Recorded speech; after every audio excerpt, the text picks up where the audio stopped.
Herovre der har vi vores højtryksgræs. Ligeledes herovre har vi vores lavtryksgræs og smørgræs. Vores lavtryksgræs den bliver forsynet af vores 15 kubikmeter pumpe, og her har vi smørpumpen. Vores 15 kubikmeter pumpe laver tryk op igennem filteret her, og vi har en trykkontakt, hvis differencetrykket det bliver højere end 2,4 bar, og når det bliver højere end 3,5 bar, så løber trykket til over bypassventilen i stedet for gennem filteret. Men det kommer jo op i vores styrepetrol heroppe, og i styrepetrolen der har vi 100. Der har vi en trykbegrænsningsventil der. Ligeledes har vi chokventilen der, som er stillet 5-15 bar højere end trykbegrænsningsventilen, som er 165 bar, mener. Og det kan vi måle på stus P4 hernede, men vi kan også måle det heroppe ude ved styrekredsen. Trykket vil så derfor rende videre herover igennem vores 60 mikrons filter og op til vores så forsyner den så til vores magnetspolventiler. Og der har vi selvfølgelig sådan noget som fuelstræk og differentiale heroppe, og vi har til vores gear og område 1 til 4, og hernede der har vi så til vores power shift og frem og bak, og den her den finder vi ikke på traktor. Men heroppe der har vi tegnet et kryds over vores 9 bars presostat 28'eren, men det er fordi den er tegnet forkert. Den skal sidde hernede i stedet for nummer 28, den skal sidde hernede, som den er ude på traktoren. Så de her to, de er ligeledes heller ikke på traktoren. Og så hernede, så har vi 20-21 bars ventil, som sørger for, at vi har 20-21 bar her i lavtrykskredsen til vores magnetventiler. Og når den så åbner, trykket bliver højt nok, så sender det olie ud til vores termostatventil, som styrer, om vi skal åbne til oliekøleren, eller vi bare skal rende direkte til smørkredsen. Så når olien bliver varm nok, så vil vi rende igennem oliekøleren, men oliekøleren den er her vist et tegn forkert. Den skulle nok egentlig have været her i stedet for. Men så render vi over og smører i vores smørkreds her i smørblokken selvfølgelig. Og olien den vil rende herned til smøring også.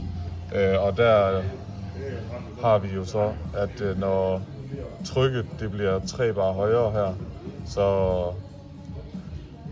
vil den når trykket det kommer over 3 bar i smørkredsen, så åbner den til smøring af bremsen. Og det her det er vores 5 bars ventil, som sætter begrænsning i smørkredsen.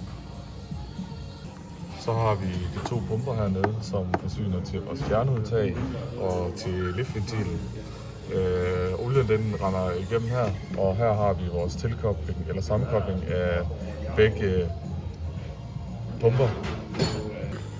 Den her ventil den styrer jo så sammenkoblingen af de her 2 pumper, og den her pil her den er jo så lige tegnet forkert.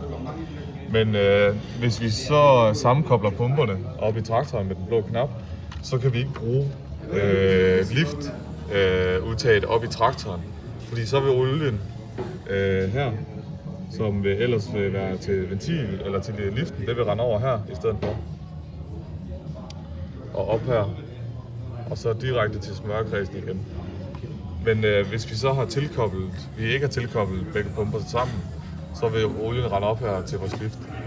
Men når vi har tilkoblet den her, så pumperne de kører sammen og leverer olie herover til fjernudtagen, så kan vi godt køre med dem udefra, fordi at så slår liftkontakterne ude fra traktoren, de slår den der fra, så vi kan køre med liften, men ikke op i traktoren. Og grunden til, at vi ikke kan køre med liften, det er på grund af, at når de er sammenkoblet, så går der ikke noget tryk ind på den her side og åbner for ventilen til liften. Ja. Så har vi den 19 cc pumpe her, som egentlig leverer olie til fjernudtagene hele tiden. Den leverer først igennem anhængerbremsen, som er vores første prioritet selvfølgelig. Og så igennem her, som der er vist på tegningen, men det er der ikke, fordi det er ekstra udstyr. Så det er ikke på den traktor. Og så render det op her. Og hvis der ikke er nogen fjernudtag, der er aktiveret, så render det bare direkte igennem og ned til smørkredsen her selvfølgelig. Men hvis der er nogen, der er aktiveret her, så har vi gået igennem vores trevejs trykkompenserede mængdereguleringsventil, som regulerer til første prioritet her. Ventilen den leverer selvfølgelig første prioritet til vores fjernudtag her. Og anden prioritet, den bliver styret herop til. Og her både i begge to ventiler, som der er på den traktor, vi har ikke nogen tredje nemlig, der har vi en kuglehane, så vi kan ændre til enkeltvirkende eller dobbeltvirkende. Det vil sige, at når vi så lukker for hanen her, eller åbner for hanen, så er det kun den her side herovre, der kan komme tryk ud af, for ellers så vil vi bare sende trykket direkte til tank, når den er åben. Men når den er lukket, så kan vi få tryk ud på den her side også. Og op i den anden hop, der har vi en lækage. Det er altså en lækagetæt fjernudtagsventil, den her, med kick-out. Og her har vi kontraventilen, som er, der sikrer lækagetæt. Så det vil sige, hvis vi har en tipvogn, der skal holde sig op, eller en armklipper eller et eller andet, der skal holde sig op, så kan olien ikke rende tilbage her, fordi der er lukket. Men når vi så skal have olien ud igen, og vi skubber billedet den her vej, så kan olien, så åbner den her fast forbindelse, den åbner kontraventilen, og vi kan derfor rende til tank. Og når vi løber den anden vej, olien selvfølgelig, så skubber den jo bare til kontraventilen. Og her der har vi vist kick-out på ventilen, og det er jo vist her i den slids her med de to hakker, at når vi sætter fjernudtaget i en fast position, så flytter den sig ikke. Men når trykket det så bliver for højt herover, så overvender den fjederen herinde ved kick-out og lukker for slidsen, så den bare går i neutral igen. Og heroppe der har vi jo som sagt vores liftventil med vores løftcylinder, og her har vi trykbegrænsningen til liften, altså chokventilen. Den har vi sat et kryds på, fordi at den ikke er der originalt fra traktoren, men der er eftermonteret en på de her traktorer. Og den er så vist her. Og nummer 18 her, det er vores trykudligningsventil. Og det vil sige, når vi ikke bruger nogen funktioner, så kører olien herfra. Det kommer op igennem her fra pumpen.